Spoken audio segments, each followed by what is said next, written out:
Okay, so I actually have decided to do this cake in three different parts as a video to kind of break it up a little bit. Um, so now we're going to make a strawberry buttercream icing. And what we're going to do is we've got the other stand mixer bowl and the other whisk. And actually, I'm going to take a towel and just wipe my bowl out just to make sure there's nothing in that.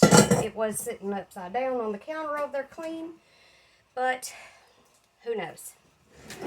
Alright, so I have here a half of a stick of salted butter.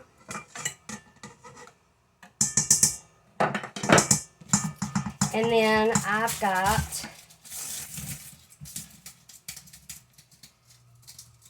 a room temperature stick of vegetable shortening, which I'm actually only going to use half of the stick. And I like buying this in sticks, especially for making cakes with, so that way I can adjust how much frosting I actually want to make, because when I make my vanilla almond cake, I tend to make extra icing. Alright, so we're going to whip this together, the butter and the shortening.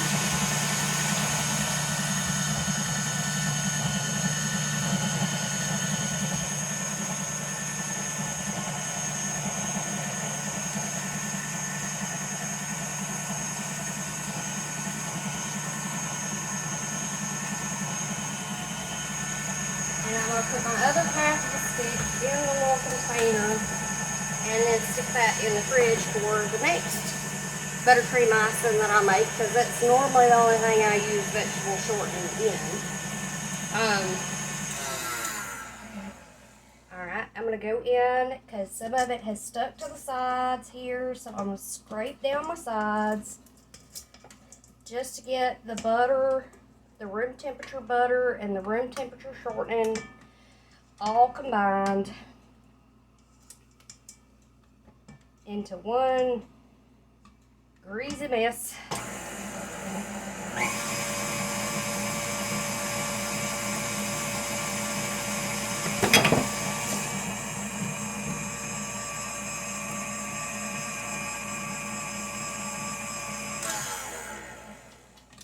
And I'll do this 2 or 3 times, scraping it down, just because it's kind of clumpy at this point. Even though it is room temperature, and if you try to do this straight out the fridge, it is not going to work. You'd be better off putting it in the microwave for about 30 seconds and then whipping it, your butter, and also your also doing that with your shortening.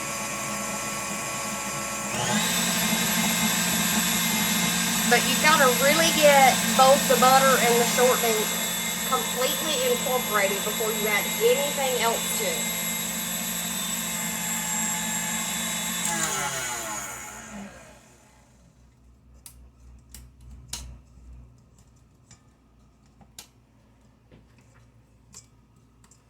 And I'm really surprised with as much baking as we know how to do from scratch and everything, that we're not already fatter than what we are. Because we can put down some cake and we can put down some ice cream. We're from the South, so we like our sweets, and we like our sweets really sweet.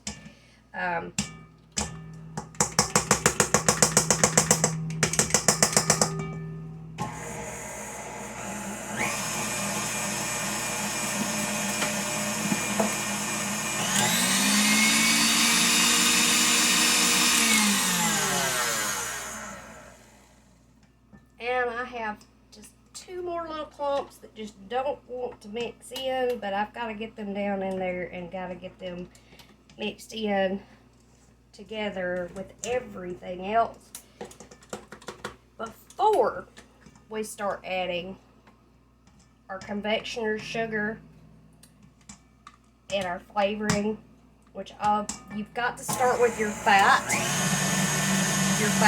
which are the butter and the shortening.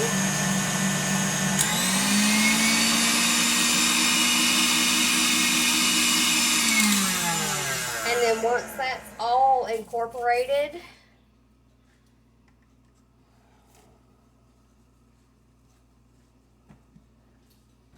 we're going to take our strawberry syrup, because nobody had strawberry extract, so I'm having to do straight syrup, and I'm not exactly thrilled about it.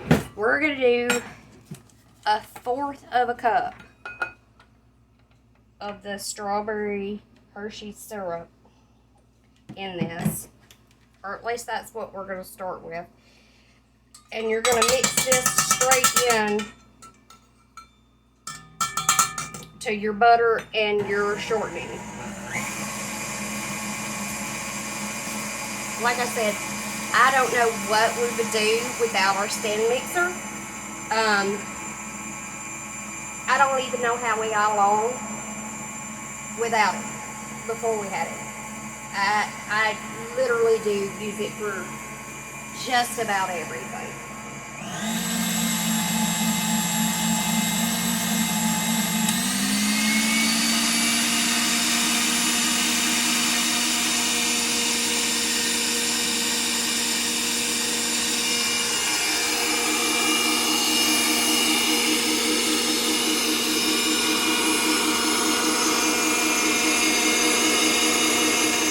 And see how pink and white that's becoming as it gets incorporated in.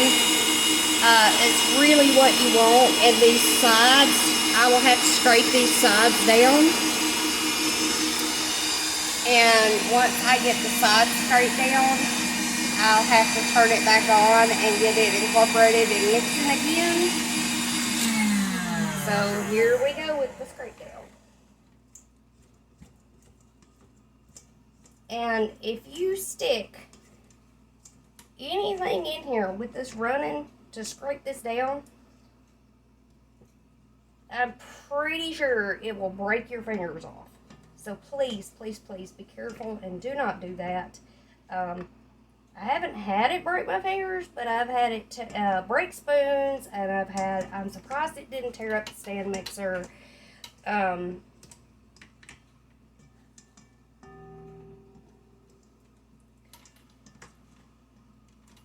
Because I was just being goofy and impatient, and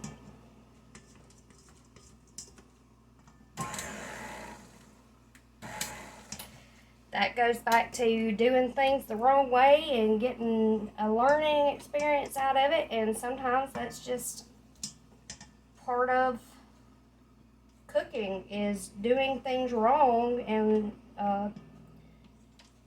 figuring out what you did wrong. That makes you a better cook, that makes you a better baker. Okay, and now that's not quite as dark pink as I want, so what I'm going to do is I'm going to add probably about another 1/8 of a cup, which is a tablespoon, into this.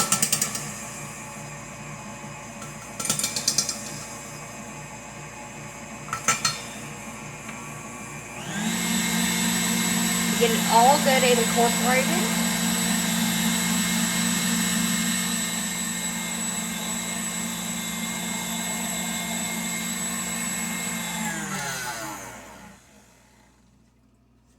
Scrape it down, start the process over again. Which I would much rather be scraping it down than trying to do this by hand with a beater, especially after all the stuff that's happened with my hand since Thanksgiving. And I couldn't even scrape down the bowls at all. I couldn't hardly cook. I couldn't hardly use my fingers at all. And until you have literally no function in your dominant hand, and that is one of the scariest things, still not knowing how much of it is really going to totally come back. But that's been just part of my battle with the staff and the MRSA. And I'm going to check my cake. Oh, it's rising, y'all. Look at this. And please look over my oven. Something spilled the other night, and I have not had a chance to get in there and properly clean it out. But it'll be okay. Alright. I have here a 2-pound bag of confectioner's sugar. And I'm going to turn this down to just stir, because if you don't, you're going to wind up with a confectioner's sugar bomb in your face. And I'm going to start by adding about 1/4 of this bag.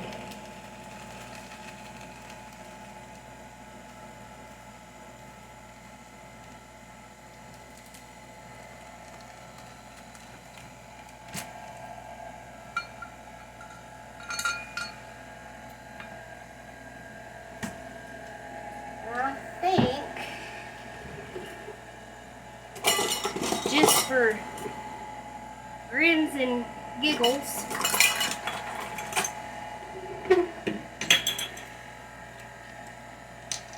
I am going to add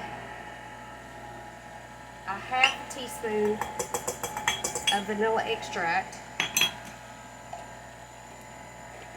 just to give it a little bit more of a flavor.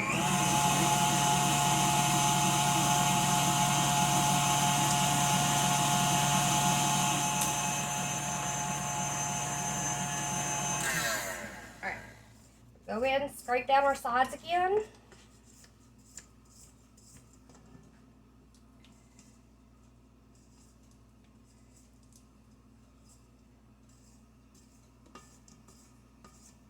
And this is going to be a really thick cake. It's not going to be like a thin sheet cake. This is going to be like the thickness of one that you would order from a cake shop.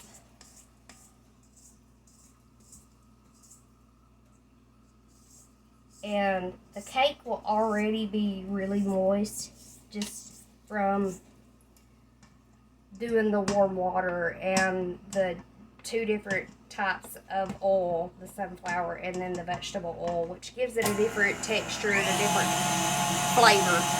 But we're going to do something with this Jello here in a minute, and some of y'all probably already know what I'm fixing to do.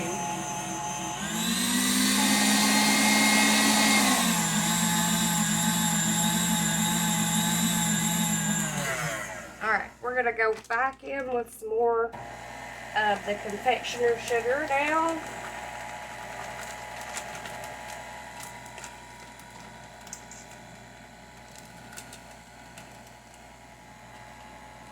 And we're at a little over a 1/2 of a bag at this point. See, I've just got it 1 notch above stir, and it's already trying to plume a little bit. And it's getting really thick.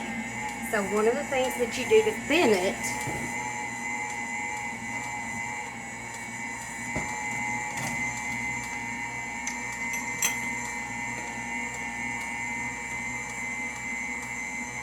is you add just a little bit of milk.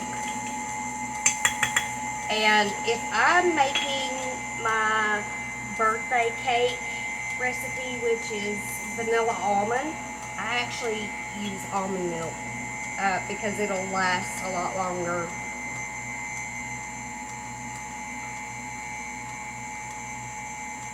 And you just add the milk half a tablespoon at a time. You don't want a whole lot in it, because it's just really your texture element to your icing, and it helps with the creaminess of your icing too. And poor Andrea, she has had this really ugly sinus infection, so if y'all hear her coughing in the background, she is okay and she's doing better than she was, but y'all please say a prayer for her to get better, because she has really struggled with this sinus infection. I don't know why it's been so bad, but it's really been hard on her, and it just kind of sucks that she's got it on her birthday. Well, still has it on her birthday. Mom, when are you going to realize I always get sick on my birthday? Yes, I know. I'm sorry. I always get sick on my birthday. We're Pisces. It's bad luck birthday. It just had a cookie crumble. Okay. So now I'm hoping that y'all can kind of see down in there and see how that's incorporated together and really fluffed up.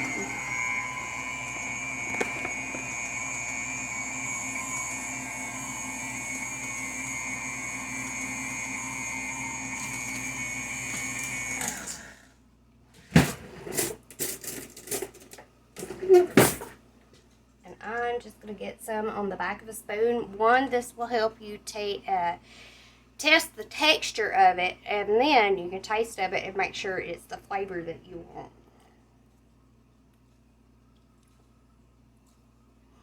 Really good, but it definitely needs that strawberry extract instead of this syrup. And I'm gonna have to put a whole nother cup of this syrup in there just to get a quarter of the flavor that I would get otherwise. So we're gonna put some more of the syrup in there to get the flavor.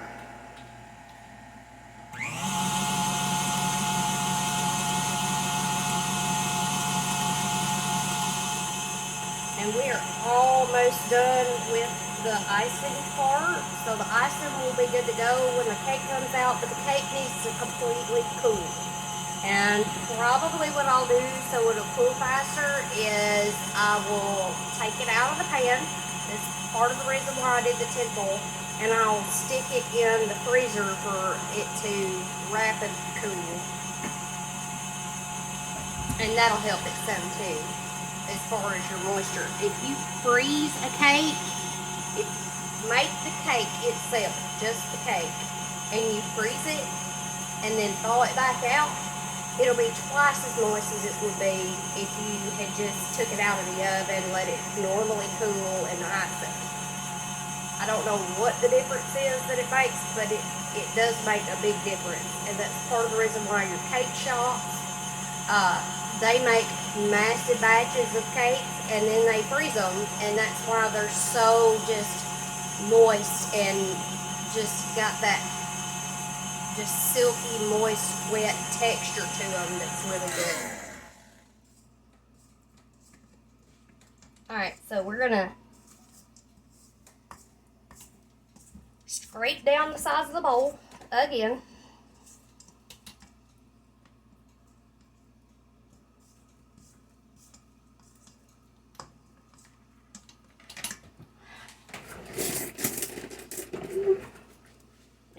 spoon for tasting because we don't want to make anybody sick.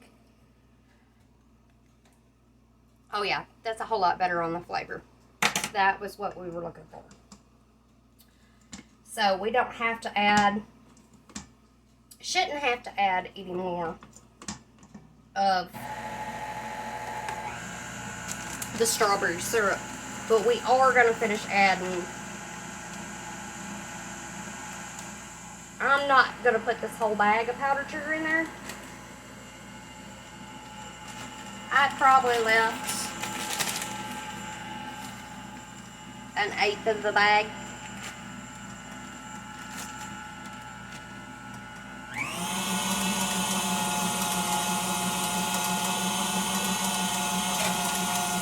And I'm going to put just one more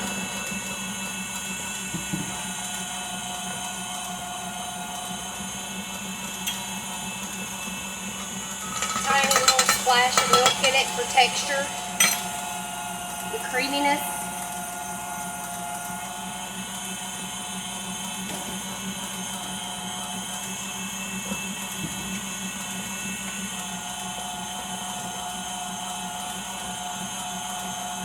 And plus it's getting the rest of that vanilla or the strawberry syrup out of my little cup that I had been pouring it into too. So try not to waste not even a drop.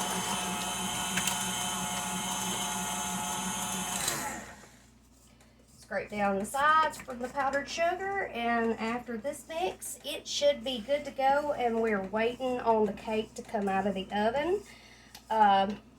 We are going to go ahead and mix up this Jello, though, with just hot water. But we're not going to put it in the fridge. We're actually going to do a little process with the cake, and I'll show you that and putting it together in part 3 of the strawberry shortcake cake. So let's get this mixed up. And while this is mixing for the last time, we're going to get a bowl and mix up our Jello. Okay, so we are now we're done mixing the buttercream icing, and we are going to mix up our Jello pack.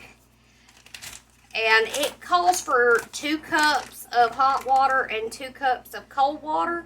But for this, you actually only want the 2 cups of hot water and then a cup of cold water.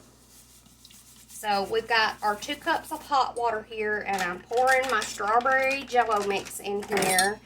And I'm going to whisk all this together.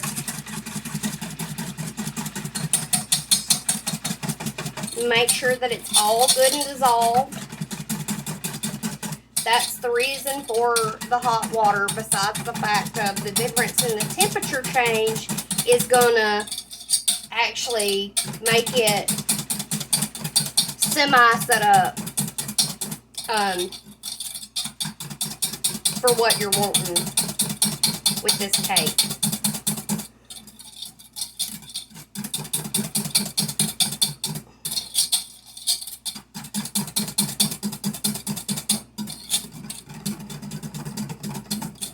And now that that is mixed in, I'm going to add 1 cup of cold water.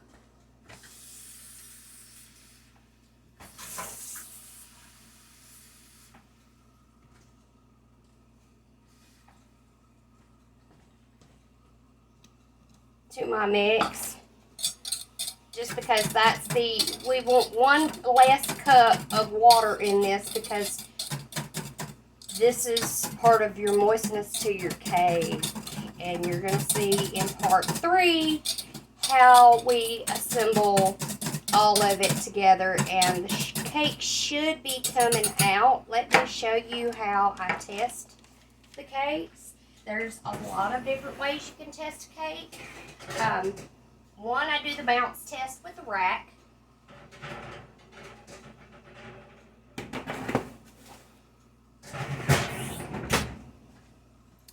And 2, I take a clean I prefer doing it with a sharp knife. And I poke down the center and pull out. And if it comes out clean like that, where there's no cake mix on it, your cake is done. So we're going to let this cake cool, and then probably about 20 minutes, 30 minutes in the deep freeze, and then we'll get it back out, and I'll do part 3 where we assemble the shortcake cake.